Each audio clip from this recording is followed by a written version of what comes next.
한 발 더 들어가는 고품격 시사대담 뉴스 인사 프라임 시작해 보겠습니다. 지난 5일 이복현 금융감독원장 3부 토건 주가 조작 관련해서 일부 이해관계자들의 100억대의 이익 실현이 있었던 건 부인하기 어렵다 이렇게 얘기를 했습니다. 어제 현안 질의가 있었는데요. 관련해서 민병덕 더불어민주당 의원과 이야기 나눠보겠습니다. 의원님 안녕하십니까? 네, 안녕하세요. 네, 최고로 전문가이신 것 같습니다. 아니 무슨요? 네, 그래서 오늘 특별히 좀 3부 토건 얘기 좀 해봐야 되는데 특히 현안 질의에서 가장 주목받았던 게 의원님이 질문하셨던 부분이거든요. 그 장면은 좀 해당 영상을 보고 이야기 좀 이어가겠습니다. 이 일부 관계자들의 김건희도 포함됩니까? 어쨌든 저희가 알겠습니다. 포함되지 않습니다. 조사를 안 한 거죠? 어쨌든 예. 수많은 계좌에 대해서 저희가 점검을 했고 점검 중입니다. 그리고 그 사람이 김건희 여사랑 관련된 거 아닙니까? 그러면 그분들의 휴대폰, 컴퓨터 조사했습니까? 원희룡 장관은 관련성이 없습니다. 원희룡 장관이 거기 데려갔잖아요. 이종호 조사했습니까? 그러니까 정치 테마주라 그래서 그런 모든 정치인이 해당 테마주의 불법에 관여한 건 아니지 않습니까? 정말 핵심 중에 핵심. 저는 저 질문을 누가 좀 해주기를 바랬는데 김건희 원희룡 관련 있냐라고 얘기하니까 이복현 원장이 포함되지 않는다 이렇게 발언을 했습니다. 뭐 중요한 질문을 한 것 같은데 어떻게 보셨습니까? 직접 질문하셨으니까요. 좀 당황스러운 게요. 예. 지금 전체적인 대답은 뭐냐면 예.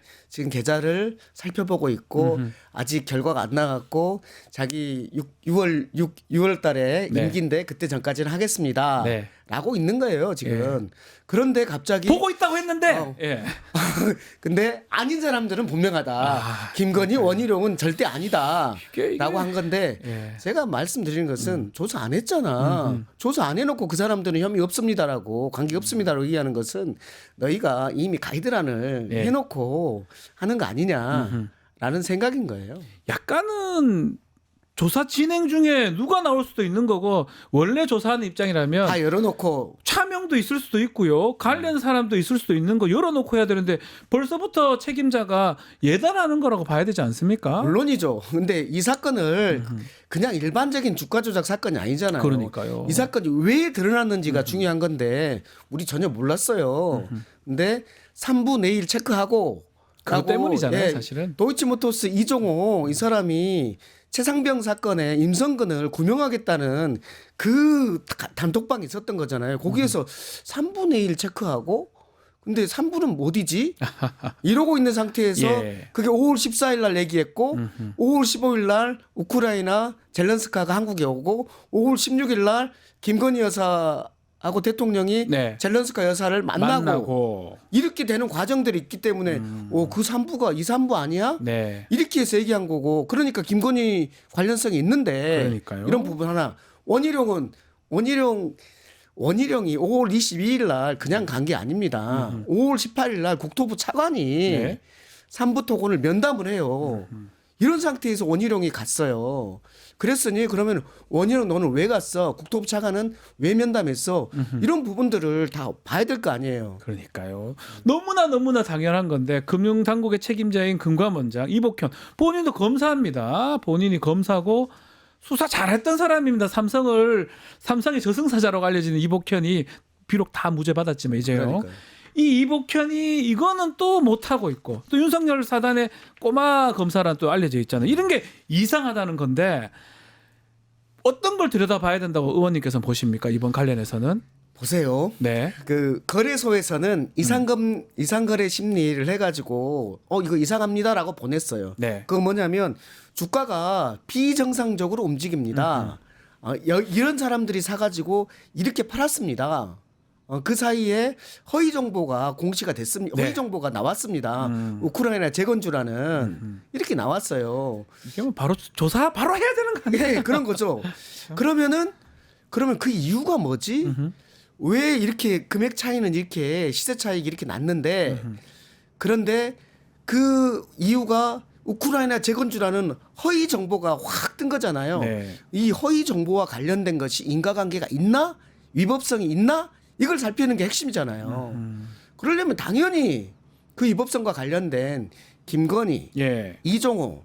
그러니까 어떻게 이종호가 3분의 1 체크하고를 알았겠어요. 네. 내일 젤렌스카가 오고 모레 김건희 여사가 만나는 사실을 이종호한테 알려줬으니까 알았을 거 그러니까요. 아닙니까? 네. 그러니까 이종호 너 어떻게 알았어? 김건희 여사 알려줬어 안 알려줬어? 그리고 원희룡 장관은 왜 갔어? 국토부 1차 가는 그 전에 왜 만났어? 이런 부분들을 다 조사를 해야 되잖아요. 네. 그 조사를 그냥 물어서만 합니까? 그러면 예라고 대답하겠습니까? 안 해죠. 다 아니라 그러죠. 당연하죠. 그러니까 핸드폰 이런 것들을 다 조사를 해야 되잖아요. 근데 이것들을 하지 않고 있고 할 권한이 금감원에는 없어요. 네. 그래서 제가 조사국장을 제 방으로 불러서 물어봤다니까요. 조사국장을 금감원 조사국장을 조사국장 불러봤어요. 예. 그랬더니 구성 요건조차도 지금 파악하지 못했습니다. 그리고 제가 방문해서 금감원에 방문해서 금감원장을 만나려고 갔더니 도망가 버렸어요. 네. 그래서 수석부원장을 만났는데 수석부원장 말이 뭐냐면 위법성 확인에 한계가 있습니다. 이미 조사권밖에 없다 보니까 위법성 확인에 한계가 있습니다. 예. 이렇게 얘기를 하고 있어요. 그래서 저는 강제 수사권을 가지고 있는 금융위로 보내거나 패스트트랙을 통해서 검찰로 보내거나 이렇게 하라고 계속해서 얘기했음에도 불구하고 계속해서 자기가 잡고 있겠다고 하니까 저로서는 갑갑하다라고 하는 거죠. 아직도 안 하고 있는 거 아니냐 이런 얘기인데 지금 삼부토건 관련해서 100억대 최소 시세 차익이 100억대다 이렇게 했는데 뒤에 웰바이오텍이라는 회사가 있었다라는 건데 이건 어떻게 봐야 됩니까? 그러니까요. 이제 네. 이걸 보니까 웰바이오텍은 우리가 잘 모르고 있는데 처음 듣는 아마 우리 시청자들 예, 처음 듣는 맞습니다. 회사 같아요. 삼부토건하고 같이 우크라이나 재건 포럼에 같이 갔습니다. 같이 갔던 회사입니까? 예, 같이 갔던 회사예요. 예. 우리가 3분만 안 이유는 3분의 1 체크하고 예. 이것 때문에 3분만 아는 것이지 웰 바이오텍도 같이 갔고 네. 그리고 가서 협약도 했습니다. 아, 우크라이나 웰바이오텍도? 기업하고 예. 최대 물류 기업과 연무 협약도 체결했다고 공개를 했어요. 네. 그리고 주가도 삼부토건하고 거의 똑같이 움직입니다. 저기 지금 주가 나오죠. 흐름 예. 나오죠. 엄청 네. 뛰었어요. 빵 뛰었습니다. 예. 저렇게 되고 있거든요. 그러니까 그러면 삼부토건하고 웰바이오텍은 무슨 관계가 있지? 아. 이렇게 보니까 예. 이 회장이 똑같습니다. 이일준 회장이 예. 관계성이 있는 겁니까? 그렇죠. 아. 이일준 회장이 삼부토건을 인수할 때 보니까 예. 웰바이오텍을 가지고 있었고 아하. 웰바이오텍의 전환사채를 발행했어요 그때. 오호. 이게 이제 이 의심이 있는 거죠. 예, 예, 그래서 예. 이거랑 무슨 관계가 있지 하면서 지금 나오고 있는 상황. 자 그러면 이일준 삼부토건 회장이 이 중간에 연결고리 또 전환사채 발행도 있는데 당시 웰바이오텍 대표가 구세현 전 대표이사 맞아요. 이 사람 지금 보니까 배임죄로 고소를 당했었어요 그때. 그러니까 당시의 대표이사, 네. 지금은 전 대표이사인데 그렇죠. 현재의 회사가 전 대표이사를 배임죄로 고소한 거예요. 아, 뭐냐면 그래요. 당신이 그 대표로 있었던 시기에 우리 회사에 손해를 끼쳤다라는 거잖아요. 예. 그 손해의 내용이 뭐냐면 전환사채를 헐값으로 발행해가지고 했다는 거거든요. 그렇죠. 그게 이제 이 웰바이오텍하고 여기에서의 내용이 그겁니다. 근데 그 금액이 한 400억, 373억 이 정도의 배임을 했다는 것인데, 네. 근데 이게 아까 좀 전에 말했던 전환사채를 헐값에 발행해가지고 시세 차익이 난 약 400억 이거랑 얼추 비슷한 거예요. 400억하고 예. 사채 전환 사채하고 그래서 이것은 이 부분은 훨씬 더 우리가 또 예의주시하면서 파봐야 될 상황이다. 삼부토건 웰바이오텍 다 조금 확인을 해봐야 되겠네요. 네네. 근데 금융당국에서 움직여야 되는데 안 움직이니까 자꾸 뭐가 막는 듯한 느낌을 국민들이 받고 있거든요. 예, 그래서 저는 두 가지 정도를 네. 생각을 하는데 이 웰바이오텍이라든지 삼부토건에 네. 이 사건이 일어난 것은 23년이잖아요. 네. 23년 5월 달부터 한 7월 달까지 올라갔다가 그다음에 쭉 내려가는 이 상황이잖아요. 그런데 이거에 대해서 우리 금융당국은 이렇게 이상하게 움직이는 이상 거래에 대해서 전혀 몰랐을까? 모를 수가 우리가 없다고 이거 문제 저는 제기를 한 것은 24년 7월 달 그러니까요. 금융위원장 인사청문회 때 문제 제기를 한 거거든요. 네. 문제 제기를 하니까 그때부터 이제 이상거래 심리를 해서 7월 달에 시작해서 9월 달에 이상거래 있습니다. 라고 해서 9월 달부터 이제 금감원이 조사 시작했는데 첫 번째는 이렇게 보는 거예요. 거래소에서 몰랐을까? 첫 번째. 아니면 알았는데 여기에 대해서 이상하긴 한데 관련된 사람들이 좀 이상하게 뭐 대통령 부인이 나오고 막 이러니까 뭐가 나오네? 큰 이것을 사람이 나오네? 덮어버린 거 아닐까? 그거 가능성 높지 예, 않습니까? 그 가능성이 있는 거. 그래서 네. 1년 동안 묵혔다라는 생각이 있는 거고. 그다음에 9월 달부터 금감원이 가지고 와서 지금까지 보고 있는 거잖아요. 네. 근데 나오고 있는 거는 뭐냐면 100억대 이상의 시세 차익이 있었다라고만 하고 있지 그것이 위법성이 있다는 우리 아직 모르고 있습니다라고 네. 있는 거예요. 그거는 이상거래 심리에서 준 거랑 똑같잖아요. 그때 벌써 알아야 될 내용을 네. 인제서야 얘기한다는 예, 거잖아요. 인재사에 얘기하는 거고 그럼 네. 그 이후에 조사할 내용은 그 위법성, 허위 주가, 허위 정보를 내세운 사람들과 관련된 것을 해야 되는데 어제도 금감원장 계속 얘기하는 게 계좌를 보고 있습니다만 얘기하는 거예요. 계좌 자꾸 봐서 계좌만 뭐. 보고 네. 있다는 거예요. 네. 그거 아니에요. 네. 지금 연관성 있는 그 허위 정보 게시와 관련된 사람들이 이종호, 김건희, 그다음에 원희룡 이렇게 탁탁탁 나오는데 이 사람들에 대해서 조사를 하고 경우에 따라서는 당연히 핸드폰 조사해야죠. 해야죠. 12시에 예. 때려요 했던 도이치모터스 사건 거기서 나오는 거죠. 네. 특히 그 삼부토건이 우크라이나 재건 테마주로 꼽혔는데 뭐 허위 정보 기사 때문이었어요. 근데 그때 삼부토건의 어떤 회사 상태를 보면 상당히 안 좋았었어요. 아유, 황당하죠. 그러니까 황당한 그래도 상태예요. 부실한 기업이고 본인들이 공시할 때 어디 공시했냐면 당분간 해외 사업을 할 수 없다. 자기들이 공시한 내용이 그 기업 공시를 했는데 말이 됩니까 이게? 해외 사업 비중이 거기 전체 사업 비중의 네. 0.06%밖에 그거 없었고 없다는 거고 앞으로도 안 한다는 그다음에 해외 사업은 휴업 중이라고 예, 공시까지 공시를 해놓은 했어요. 이 회사가 갑자기 우크라이나 재건 사업에 참여한다고 우크라이나 재건 포럼에 가요. 네. 근데 그때 초대받았던 회사들은 삼성, 포스코 이런 데입니다. 네. 한국전력. 네. 여기랑 끼를 수가 있습니까? 근데 누가 끼워줬을까? 너무나 삼부토건은. 큰 회사들 그 회사들은 나쁘지 않잖아요. 근데 삼부토건이 그렇죠. 지금 부실한 기업이고 실제로 얼마 안 있다가는 그 주가 올라갔다가는 거래 정지가 됩니다. 회사가 지금 파산인가 뭐 회생인가 법인 그 상패. 예, 상패 됐다고 알려져 있는데 그게 끼어든 게 뭔가 이해할 수 없는 내용 아닌가 이래서 싶거든요, 사실은. 그래서 이것과 관련해서는 어떻게 이런 삼부토건이 네.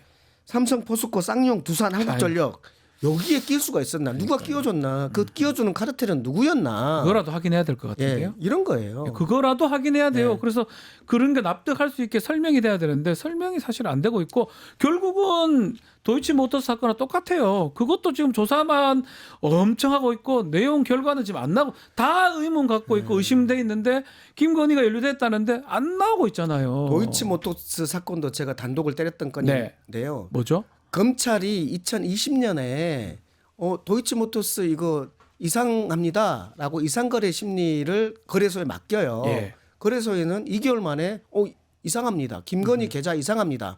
그렇게 보내거든요. 네. 그런데 이것을 검찰이 4년간 캐비넷에 두고 있었어요. 그러니까 안 한다는 거잖아요. 안 할 이유가 없는 그러니까 거잖아요. 도이치모터스 사건하고 비슷한 거는 뭐냐면 이종호가 관련돼 있다. 예. 두 번째는 압수수색 즉 핸드폰이라든지 이런 걸 핸드폰 컴퓨터 하지 않았다. 도이치모터스 사건에 대해서 네. 이번에 헌재 심판이 났잖아요. 예. 거기 관련 검사들 탄핵 기각됐다고 무지하게 좋아할 수 있겠지만 기각 사유 중에 보면은 뭐냐면 이렇게 돼 있습니다. 적절한 수사지를 했다고 보기 어렵다. 그렇죠. 부분 하나하고 예, 맞아요. 그다음에 예. 김건희 계좌가 사용됐다면 김건희에 대한 핸드폰이라든지 컴퓨터에 대한 조사를 했어야 되는데 이걸 하지 않았다라는 지적이 있어요. 그런데 지금도 마찬가지잖아요. 네. 똑같습니다, 상황이. 네. 앞으로 어제 6월 달까지 지금 이복현 금감원장 임기가 있으니까 자신의 임기 내에서는 처리하겠다 이렇게 얘기를 하더라고요. 가능한 얘기인가요? 저는요, 금감원이 지금 안 하고 있거나 못 네. 하고 있거나인데 예. 안 하고 있을 수도 있고 못 하고 있을 수도 있는데 그렇죠, 못 그렇죠. 하고 객관적으로는 거기는 강제 조사권이 없잖아요. 검찰에 넘겨야 돼요. 나중에 예, 하려면. 강제 조사권이 없으니까 강제 조사를 할 수 있는 금융위하고 공동조사를 하라고 그렇게 했는데 음흠. 이쪽으로 넘겼어요. 네. 근데 조사 인원이 한 명이에요. 한 명밖에 예, 없어요. 한 명이에요. 한 명만 해놓고 하고 있는 거예요. 예. 그러면서 이법성 확인을 못해서 한계에 부딪혀 있다고 하는데도 불구하고 이 사람은 자기 임기 동안 가지고 있겠다고 해요. 그럼 그때 열심히 할 수 있을까? 저는 어제 내내 넘기라고 그랬거든요. 네. 검찰한테 넘겨라, 금융위한테 넘겨라 하고 있는데 안 넘기고 있어. 근데 이 중요한 본인도 가장 중요한 사건이라 그러는데 이 중요한 사건을 왜 자기가 계속 가지고 있을까? 강제 수사권 넘는데 임기 때까지. 이상하죠. 저는 이게 이상한 거예요. 이상합니다. 누가 봐도 이상해요. 왜 이것이 갖고 있어요? 두 가지 측면이 있는데 예. 윤석열 대통령, 김건희 여사를 방탄하고 보호하기 위해서 이러는 것이 수도 있고 네. 또 하나는 윤석열에게 보여주고 있는 건 내가 이거 잡고 있어. 내가 이 중요한 정보 내가 갖고 네, 있거든. 갖고 있어. 무슨 시그널일까? 예. 누구 편에서의 시그널일까? 누구한테 좋으라고 이런 갖고 있으면서 시그널을 보내고 있을까? 그러니까요. 네. 해석 영역이긴 한데 하여튼 그럴 수 있다라고 하는데 그 한 명 있는 거 아닐까 싶어요. 한 명 있는 거 아닌가. 댓글 하나 소개해드리면 비주님인데 우리 민병당 의원님 경제학 박사입니까라고 질문을 합니다. 너무나 잘 아시니까 답변 주시겠습니까? 아닙니다. 저는 경제를 잘 아는. 정무위 그러니까 금융 공정거래 이 부분을 네. 세 번째 상임위를 두고 있는 그러니까요. 그러다 보니까 이제 경제신문이 좀 눈에 많이 들어오는 네. 경제를 많이 아는 네. 그렇게 아시면 돼요. 너무 전문가니까 아마 질문을 그렇게 주신 것 같습니다. 자, 윤석열 얘기도 좀 해보겠습니다. 탄핵 심판 선고 계속 늦어지고 있어요. 선출 선입 선출 얘기도 하고 있는데 그래서 헌나 9 아니겠습니까? 그러면 윤석열 선거가 가장 늦어져야 된다. 헌나 8이죠. 그런 얘기도 있는데 어떻게 탄핵 심판 선거는 어떻게 보십니까? 아유 지금까지 예상을 숱하게 많이 했는데 네. 다 틀려가지고 그래서 저도 사실 할 말이 없습니다. 질문을 하면서도 저희가 이제 방송이나 이런 걸 하면서 언제 될 것이다, 어떻게 될 것이다 하는데 이미 구속 취소 결정 나면서 석방될 때부터 모든 게 틀어진 것 같아요. 법률가들이 예상하는 거는 사실 네. 안 맞다고 생각이 들어서 말씀드리기가 참 죄송한 건 과거에 사실입니다. 우리가 공부했던 네. 법률 교과서하고 네. 지금 다른 상황들이 많이 벌어지고 있기 그러니까요. 때문에 네. 솔직히 할 말이 없습니다. 네.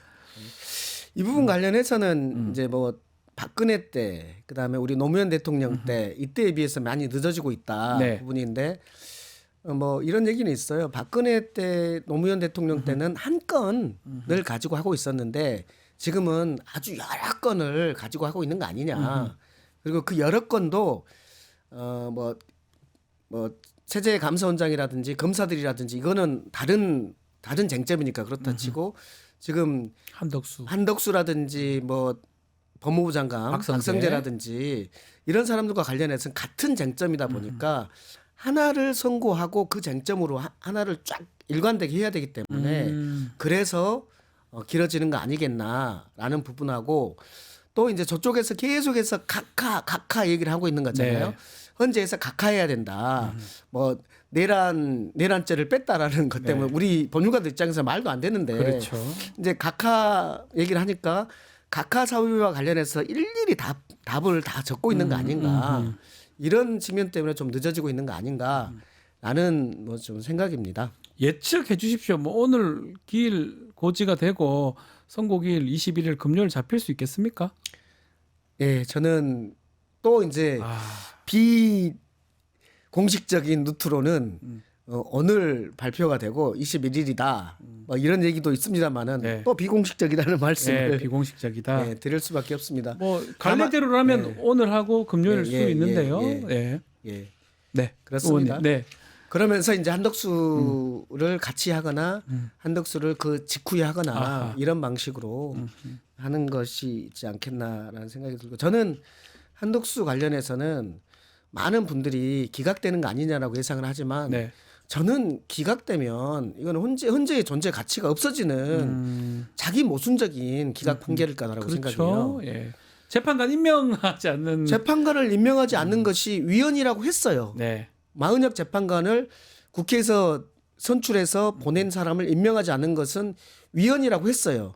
그러면 두 번째 위헌인데 이것이 중대한 헌법 위반이냐 아니냐 부분과 관련해서 3명을 임명하지 않아서 그래서 이 헌재의 재판이 제대로 거의 이루어질 수 없는 정도로 만들어 놓은 그 상황을 중대하지 않다고 판단할 수 있나? 그러니까요. 어렵죠. 저는 그래서 한덕수와 관련해서 기각하면 이거는 헌재가 존재 이유가 없어져 버릴 정도다라고 생각합니다. 그런 고민까지 같이 하고 있지 않을까 저도 조심스럽게 네. 예측을 하고 있는데 그래서 결국은 윤석열 한덕수 같이나 거의 직후나 그 무렵에 나야 될 것 같거든요. 같이 내기 위해서 이미 체제나 검사 사미는 상관없는 쟁점이니까. 관계가 쟁점이 다르니까 이미 지난주 목요일 날 다 선고가 됐었고 이제 남은 거는 윤석열 한덕수는 같이 좀 같은 시점쯤에 나오지 않을까. 그래서 오늘 좀 고지해주고 금요일 날 선고하겠다.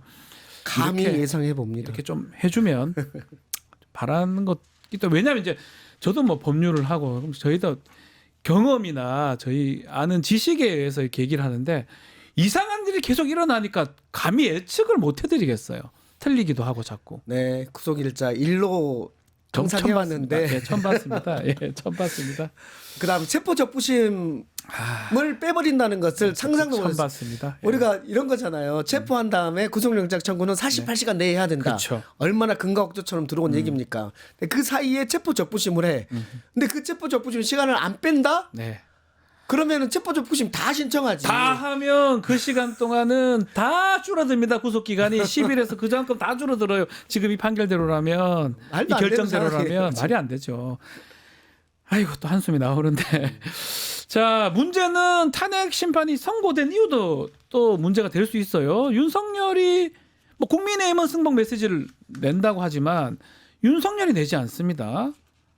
낼까요? 어떻게 보십니까? 그 부분도 앞으로도 문제될 것 같은데요. 그것과 관련해서 이제 예. 저희 당은 하겠다고 하고 있는 거잖아요. 네, 그다음에 국민의힘 권성동 원내대표는 본인도 하겠다고는 말해요. 네. 근데 거기에다가 스타카토를 두는 게 아니라 이재명이 그러니까 해야 된다라고 하고 이재명 있어요. 대표가 계엄을 했습니까? 뭐 아무것도 그러니까 안 하는 사람은 이재명이 뭘 가해자야? 승복을 해요.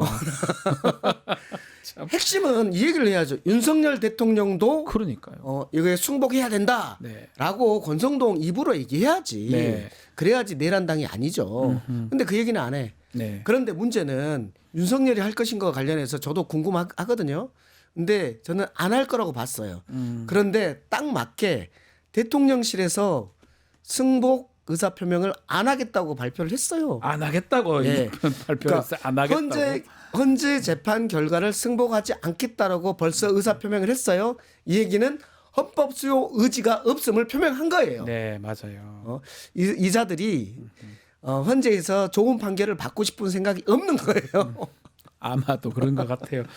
가장 마지막으로 지금 민주당 도보 지금 하고 있죠. 그 여의도에서 광화문까지 도보 행진도 하고 있고 시민들도 지금 집회 계속 이어가고 있거든요. 아마 그 현장에 계속 계실 걸 알고 있는데 그분들한테 또 한 말씀 해주시면 좋을 것 같아요. 우리 시민 여러분들께서 네. 도보행진 할 때 한 8.9km 정도 되거든요. 약 9km 정도 되는데 네.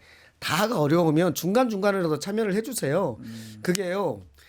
집회에 앉아 있는 것보다 네. 걷는 것이 훨씬 건강에 좋고 상쾌합니다. 아, 예. 조금 더 낫다. 그리고 주변에서도 네. 호응을 엄청나게 많이 해주고 그 길거리뿐만 아니라 건물에서도 막 소리쳐주고 그러니까 신납니다. 예, 예, 예. 땀도 나고 그러니까 그것이 훨씬 더 재밌다. 그러니 9km 걷는 그 중간중간에 합류해가지고 해주셨으면 좋겠다라는 네. 말씀드리고